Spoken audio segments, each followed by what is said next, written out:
So is writing for content mills a great way to get experience, or is it kind of like selling your soul to the devil? That's kind of the two stories that you'll get from people. So that's what I want to talk about in this video, is whether you should use content mills like Textbroker or Upwork, things like that.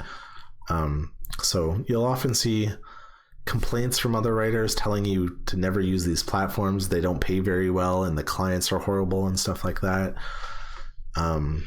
A lot of people say that you're underselling and undervaluing yourself and other writers when you're willing to work on these platforms that pay like 1 to 2 cents per word. But in my opinion, they're actually not a terrible place to start. Just like, say you're a teenager with no experience, right? You're going to have to start off working at like a McDonald's or in retail or something for minimum wage. It's the same thing for writing.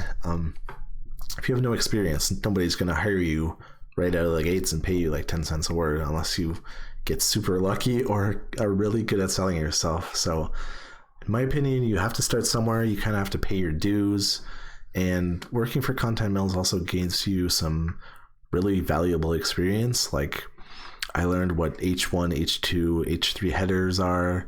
I learned how keywords work and all this kind of stuff from these platforms that I might have not figured out on my own, and I might have looked like a total fool if I applied for like a serious freelance writing job and then I got it and I didn't know any of these basic things. It's just things that clients are going to take for granted that you know these topics. So if you start off on Textbroker, they lay out exactly what they want in the description, and you know what you need to do, and it gives you a lot of the knowledge that you need to start as a freelancer. So if nothing else, it's like the school of hard knocks. You learn through experience just doing it.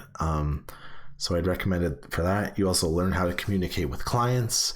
Towards the end of working on Textbroker, I had people like reaching out to me, offering me specific jobs. I think there's some way that they can like pick specific writers that they want to work for. So I was kind of testing my communication with clients that way and seeing like if I could try and sell them to pay me more. Sometimes they ignored me because I pushed too hard, and like it's learning that business communication and stuff like that. So is it a long-term solution? No, but I do think the content mills are a good way to get started. It's not necessarily about the money. Like if you can make $100 a week on Textbroker, you're probably doing pretty good.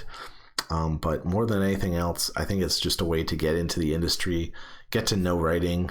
And so for that reason, I would recommend using content mills to get started.